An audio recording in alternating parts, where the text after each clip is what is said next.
Hey, Bug, hand me that wrench, will you?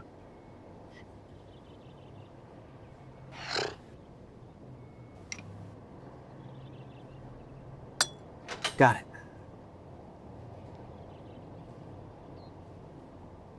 What's eating you? Well, I'm just wondering when you'll get enough of this. There's always one more car, one more project. I mean, why can't you just be content with the ones you have? There's always room for one more, Beck. I guess it's just kind of who I am. I'm not sure I'd feel like myself if I didn't have a project I was working on. Do you have anything like that? Something that makes you feel like you? Oh, no. Here, come and help me. Grab that other wrench.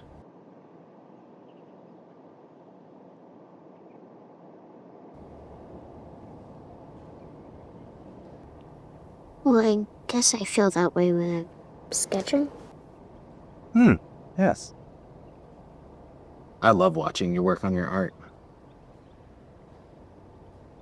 Do you think you'd ever be content with just one last sketch? No, that'd be so sad. Same. There's always room for one more.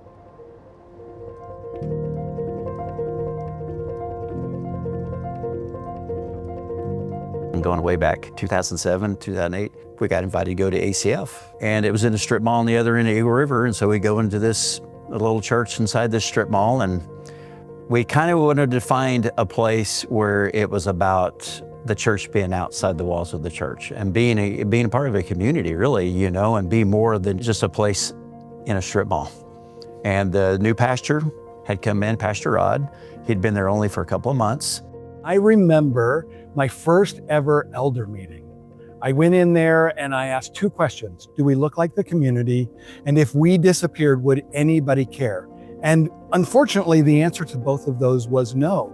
But that set a path of us of chasing down what God would have for ACF Church, a place that would look like the community, where people from the community would come together, and a place that would affect the community in positive ways, where it mattered who we are. We really liked that he really wanted to be in the community. And that's what we want to do. So there was that kind of that lineup of mission right off. And then a year later, we moved into this building, and that's when Brian showed up. I remember my first Sunday leading worship at ACF, looking out at this group of 30 people and feeling kind of two feelings at the same time: excitement and a little bit of struggle and sadness, with this feeling of like there's so far to go from where we are, and yet all at the same time realizing that God had given us a vision for the future and given us a vision for new things.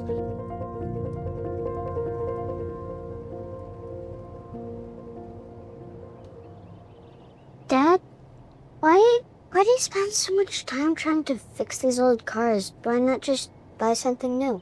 Baby, what's not to love? Because I refuse to see the broken things of this world the way the world does, as something to throw out and crush, let rot, labeled as junk. Nah. There's good under all this crud. I know it.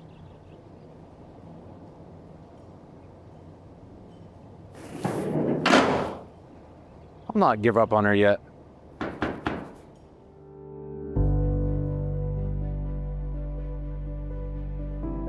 As I look at the years and the handoff between Rod and myself, Rod really built a foundation for this church of outward focus, that we be a church for our community. It was still growing, felt like they were getting their feet under us, if that makes any sense. And so now when you walk in, there is a sense of steadiness and a sense of consistency that, while it was starting there, has just been built upon since that point. We had the first impact, Eagle River, like a year after we got into here, and that was awesome. And all the whole church showed up, all 100 of us in red shirts, and that's just taken off over time.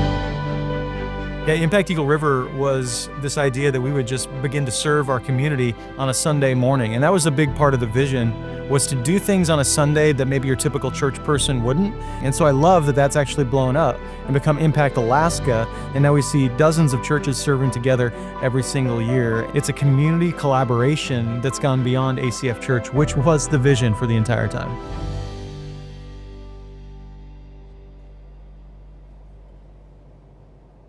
Dad, why do cars break? I mean, why don't they just make them stronger? That, my dear, is the question, isn't it? I suppose life's pretty hard on them, though, you know? The rocks that hit and leave scars, the dirt and snow that break down their shine, the bumps and potholes and ditches along the way. Life can be pretty hard on us sometimes, huh? I was thinking, these cars I work on, they're usually in pretty rough shape, right? Kind of makes you wonder what they've been through. That's what I love about restoration, Beck. Reminds me of what God does for us, what He did for me. He takes our broken pieces, our scars, the junk life's given us, and He makes us whole again. He loves to make things new. We hit a point where we realized that God was building something unique in ACF that we believed would serve more than Eagle River, but in Anchorage and in the state beyond. And just acknowledging that what we have is something that we want to share, that it would even be a stewardship issue for us to say, hey, we're okay with just us and no more. And believing that sharing what God has given you is the best way to honor what He's given you. And so we want to share it. I feel like God is put fuel on the fire in a lot of different ways right now through our ministry partners that are developing, through the people and the resources that He's placed here right now, and the unique opportunity I think we have to see impact in Anchorage and beyond as we're planting campuses. Getting people to come in and having an encounter with the Lord because of the work that's happening. Man, the most rewarding part of being the Northeast Anchorage campus pastor has been bringing hope to people who didn't know hope. Watching over 100 salvations just since we launched last December, and over 40 baptisms, people taking their next step, getting plugged in, being in community, becoming a part of groups and serve teams, and figuring out the reality that they have purpose beyond themselves, that God has called them to be a part of a mission. Watching people step into that for the very first time through ACF Church, simply because we exist in another location, has been such an awesome part of being a part of what God is doing through Northeast Anchorage. I always forget how much I like working out here with you, Dad. I like working with you too, Bug. You know I like restoring, but just about nothing makes me happier than you working with me. You know what it kind of wants to make me do, though? What? I'll be right back.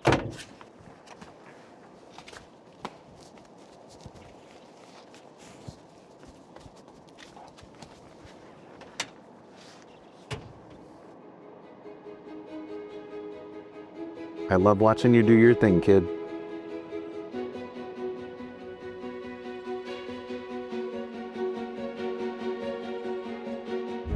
When I look back at ACF and I see there's still momentum, there's still opportunities, and I think of all those people that have called ACF home, and there's going to be even more.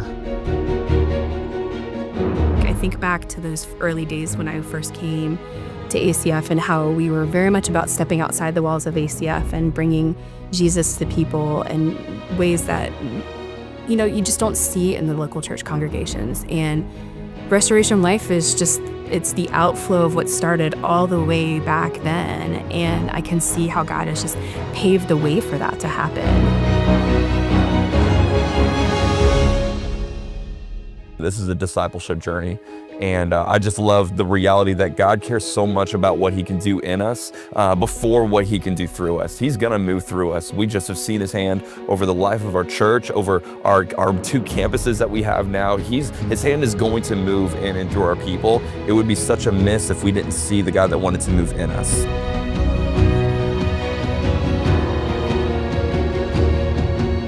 It's not about the thing that we're building or about any of that. It starts within us. God's going to give us a high calling and something great to go after. And in that, not only is our faith going to grow, but so is kingdom movement in the state of Alaska. ACF has a bright future because God just keeps throwing opportunities in front of it. Not because it's just ACF, but God's just still using it. He still has things out there for ACF.